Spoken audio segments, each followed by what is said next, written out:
Hi, precious people.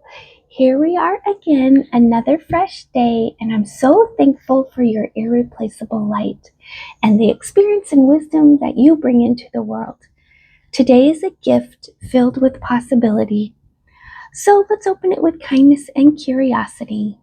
We're all still growing and learning, so grab your nearest drink and let's check in.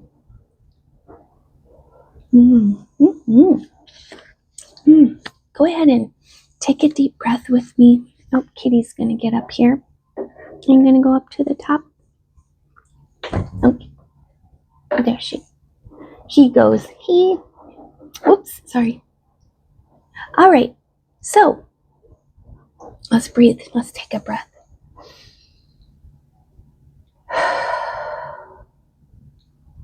Okay, gotta clear yourself. I want to talk about the Olympics today.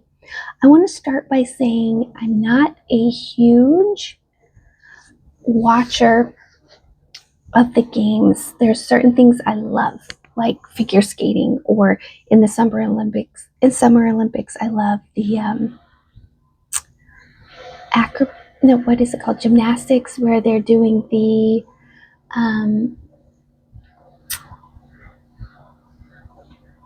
baton, or is it like the rings and then the ribbons and the floor routines? Love it. All that stuff is so cool to me. Can't do that. Never in my whole life would be able to do that. And it's just amazing to see the rings, the men's gymnastics on the rings kill me every time. I'm like, how did they do that stuff? So sorry, the camera's shaking. My kitty's licking himself. Oh, he sneezed. Anyway, what I wanted to talk about was like the vibe of the Olympics and how historically now it's kind of been hijacked, it feels like. So I put all my thoughts and what I want to say into ChatGPT because I want to get my positivity, my viewpoint into the digital world, because it'll pull from that for someone else. And I wanted to make sure my viewpoint was out there so that it can combat the negativity, the wokeness, and the anti-American stuff that has been going on. So the ChatGPT helped me write this. I wanted to make sure you knew that. Not ChatGPT, I think Gemini. Anyway, so I'm going to read this. For a long time, being a fan of Team USA felt like walking on eggshells. We became used to a certain cringe factor, the feeling of bracing yourself every time an American athlete was handed a microphone or a flag. We grew accustomed to seeing people who were given every opportunity by this country to use their global platform to turn their backs on it. We saw protests on the platforms. We heard apologies just for the American existence. America's existence. Yeah, it's going crazy up here. And it felt as though the cool thing was to be embarrassed by the country that they represented. But for those of us who still believe this is the greatest nation on earth, it was more than disappointing. It was exhausting. We didn't want politics. We wanted pride. We didn't want lectures. We want the anthem. I don't know, were you guys getting just worn out? Just cringe and hold your breath every time, you read a news article. It's just like, I hope they're not bashing our own country. Anyway, we can be real about it without saying we're embarrassed by our country.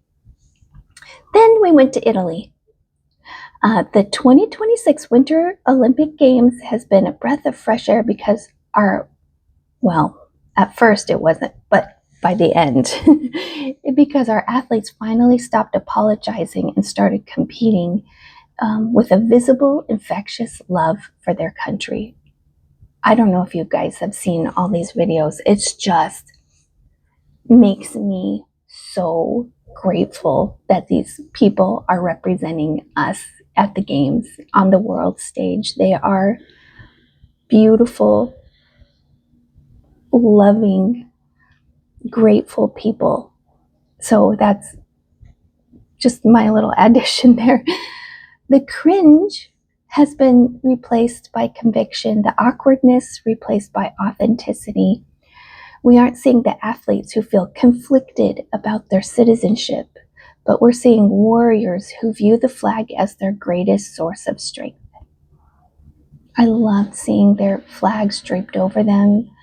And you guys, I don't know if you're viewing the Olympics and the American pride in a lens where it's offending you somehow, maybe do some soul searching. It's so many millions of people are in line to come here. This really is the greatest place on earth. Where is there millions and millions of people trying to get into another country? It's a great place. I mean, we have our faults, and I'm going to get to that anyway. So, the quad god, there was a gentleman we saw land the impossible on the ice. And it wasn't a win for him, it was a win for American innovation and gusto, like the guts. When he finished his routine, he didn't look for a camera to make a statement. He looked for a flag to wrap around his shoulders. Sorry, I'm going to get a little emotional. He is a son of immigrants who knows exactly what the American dream looks like, and he skates like he owes it everything. Sorry, it was, I don't know if you all get that same vibe, but it's so touching to me, especially when they're immigrants. There's people waiting to come here, want to come here, and this is a great place. And the thing is, it's not just white people wanting to come here. We say this is a racist country, this is an awful place for immigrants, but people are beating down our door to get here, you guys. Then think of Lindsey Vonn. At 41 years old, she came out of retirement with a reconstructed knee. She didn't even have to be there. She came back because she wanted to hear the anthem one more time. Seeing her grit her teeth through the downhill, she represented that never quit American spirit. And she was a master class in gratitude. Sorry, I should have gotten some tissue before this. Then for the hockey league, the National Hockey League, for the first time in over a decade, our best hockey players, men like Austin Matthews and Connor Hellebuck, I don't know how to say his last name, he's the goalie, stepped onto Olympic ice. These are millionaires who have everything, yet they played with the desperation of kids on a frozen pond because they played for the USA. And it means anything more than any professional contract ever could. Then there was this sweet girl, the Blade Angels. Athletes like Alyssa Liu and Amber Glenn showed us you can be fierce, world-class competitors and still be genuinely and unapologetically proud to represent your home. They brought a joy to the ice that we haven't seen in years, and it was a joy rooted in the honor of their uniform.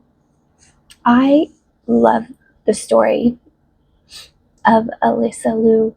If you have any time, just look up some interviews with her, some articles about her. Beautiful, beautiful person. Then let's see. There were attempts, as there always are, to make these games about the divisions back home. This is what I was talking about earlier. There were voices in the media trying to coax our athletes into the same old cringy narratives, but this time it just didn't stick. I don't know if you guys remember the hubbub at the beginning of the games, where kitty, that hurts.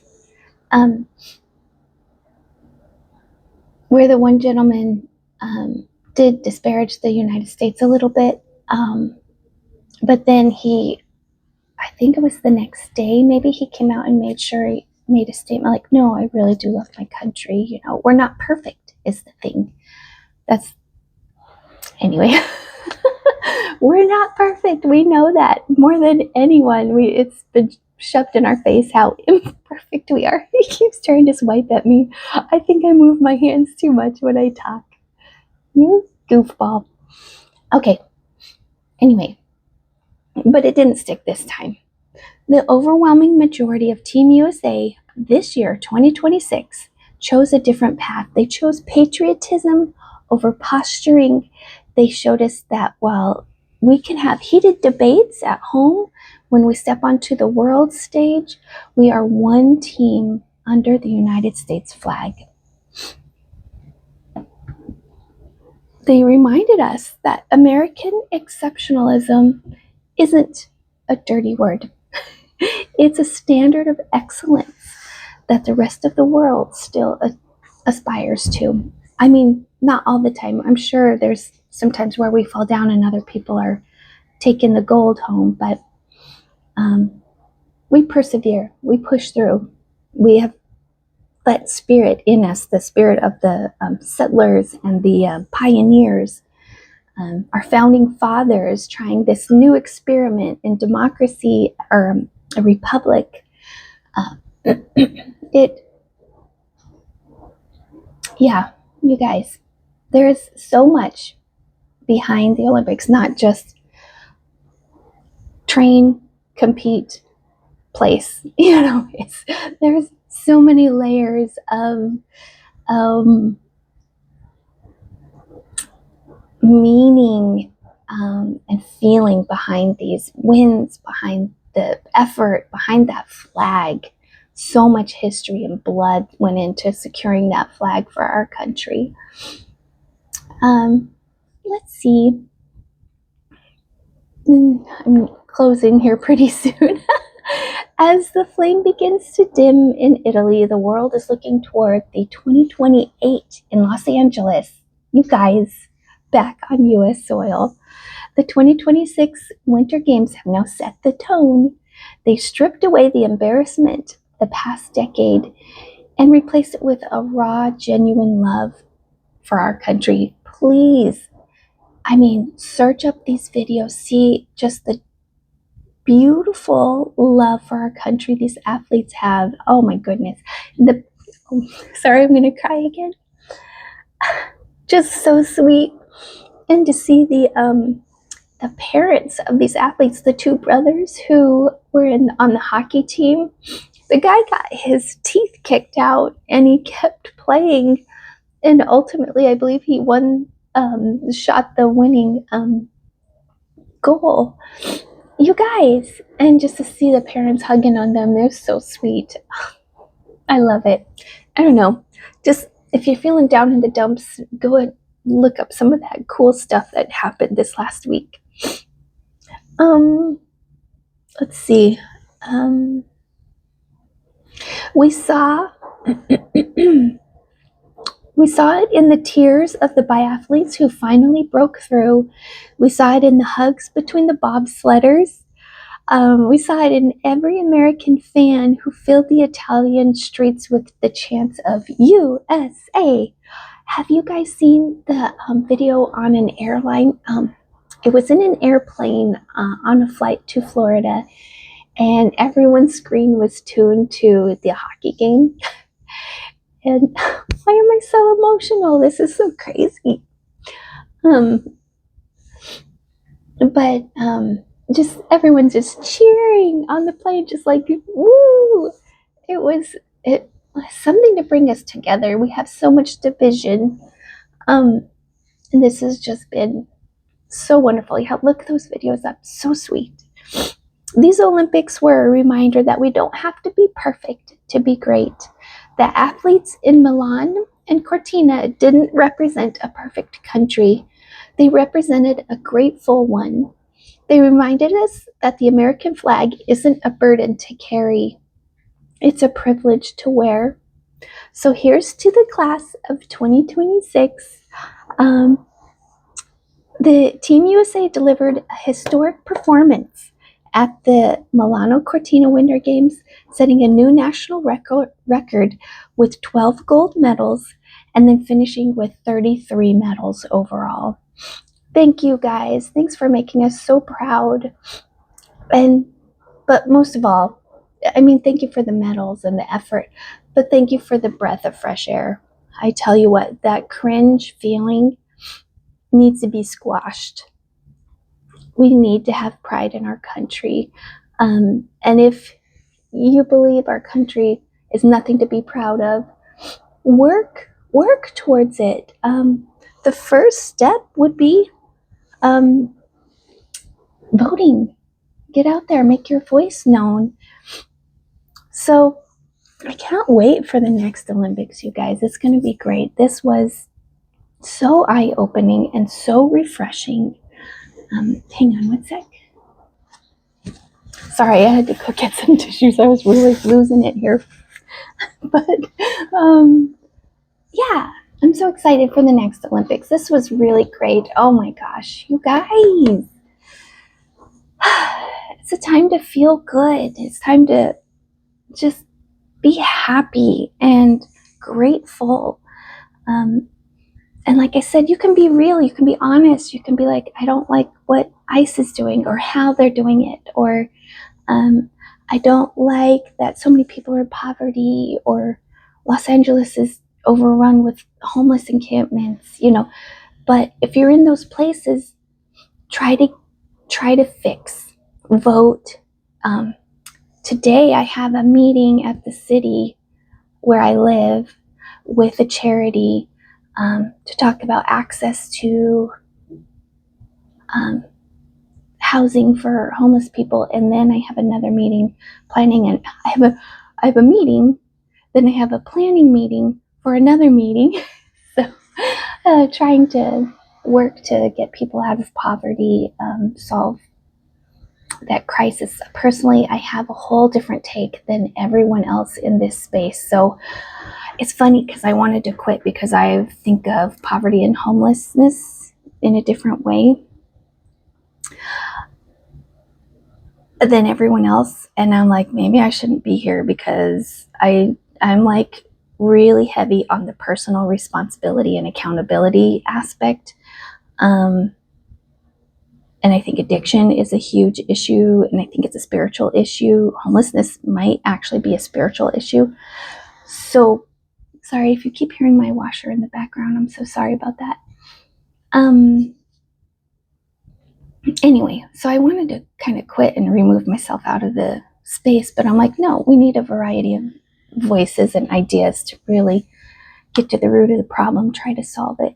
So if you see a problem, something bugging you in your community, something, kids not being safe to be in the street, what are you going to do about it? You can't let your kids go play out in the street.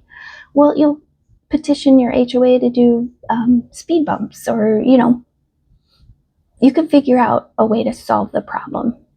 But the first step is to identify it. What can be solved? What can be done about it?